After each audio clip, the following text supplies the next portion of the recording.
Hey, Puentistas, welcome back. I'm going to give you a quick overview of a fairly compressed week 10. I appreciate your patience this week.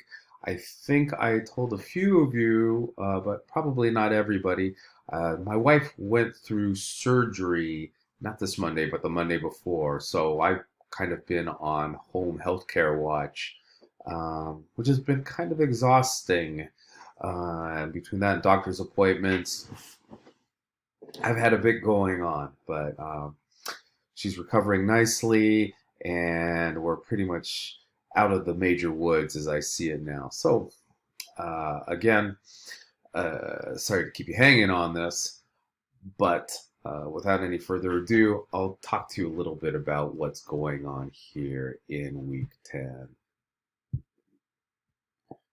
Week 10 is kind of that beginning space for our next essay. Um, We're going to be building a thesis statement for our evaluation essay based on the Latino Americans. I know a few students had trouble with the link.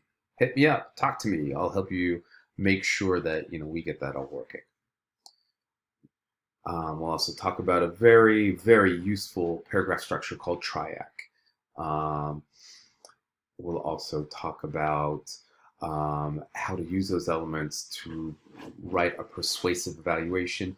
And finally, we're going to spend a little bit of time in discussion, a smaller discussion, talking about our writing from Elias Miguel Munoz. And he talks a bit about masculinity in a way that has some intersections with Luis Rodriguez from Always Running, which we read a few weeks ago.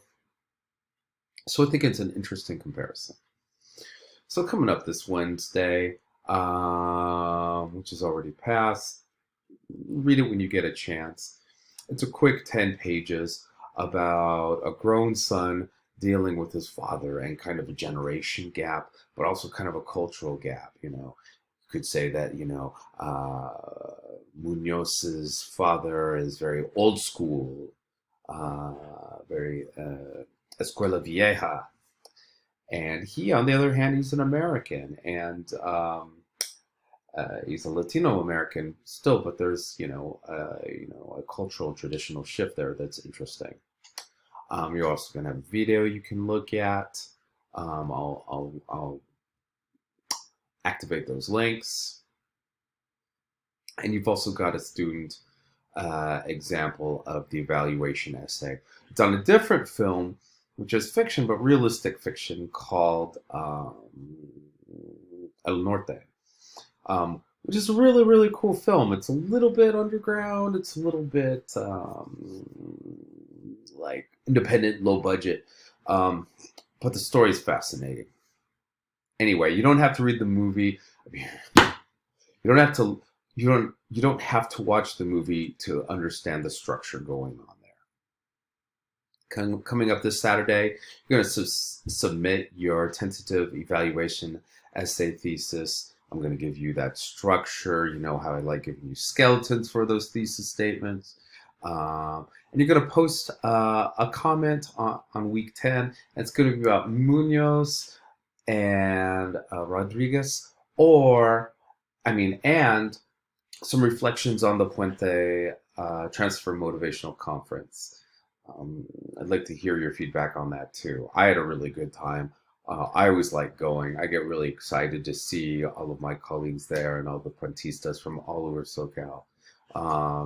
The energy is awesome. But anyway, I want your feedback too. I also want to see what you think can be improved about that. Finally, I'm just asking you to comment for this week's discussion. You don't have to post 2 comments or replies unless you want to. You can get the full points just by doing that. Because again, we lost a few days. And I'm okay with that. I know I've been working you pretty hard on a weekly basis. And I know some of you still have some work to catch up on. If you're missing something big, like an essay, talk to me. I've already talked to quite a few of you about that. I want to work out a plan and make sure that we get back on the right track because it's still doable. The class is still passable. We're only like halfway through, and I'm here to help you make sure that you get what you need out of this class. So that's my public service announcement. All right. Um, this is going to be where the video link is. Here you will notice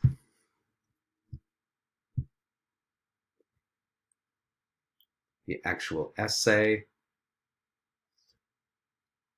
And you do have a very nice thesis statement built in the skeleton structure that I've given you.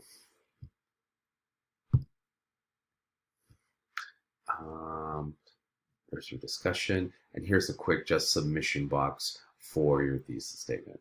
And a lot of people kind of overthink the thesis statement this early on. Oh, it sounds so basic or chuggy. You just want the words and the ideas in place. If you don't like the flow, if you don't like the exact word choice, that's okay. You can touch that stuff up down the road. But having the ideas in place as a placeholder to give us something to build off of for our essay, that's what's really important. All right. And that is pretty much a pretty quick rundown for week 10. As always, don't be shy about contacting me. Big questions, small questions, weird questions. You can text me. You can also hit me through Canvas. Those are the two fastest and most accessible ways to get in touch with me. If you want to meet and Zoom outside of my regular hours, I'm totally fine with that. I know we've got busy schedules. We've got a lot going on. I know I've certainly had a lot going on. But I don't want there to be any confusion. I want this to be a smooth process where we feel like we're making progress and moving forward together. So I hope you enjoyed the reading and the work this week, and I hope I'm talking to you soon.